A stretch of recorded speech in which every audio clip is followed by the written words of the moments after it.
If you've lost access to your Etsy account due to suspicious activity, follow these steps to regain access. This guide will help you navigate the process effectively. Step 1. Visit the Etsy login page. Go to the Etsy website and click on the login button.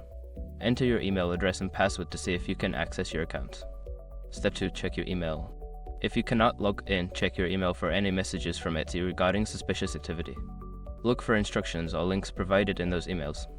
Step 3. Reset your password. If you suspect your account has been compromised, click on the Forgot Password link on the login page. Follow the prompts to reset your password using your email address. Step 4. Verify your identity.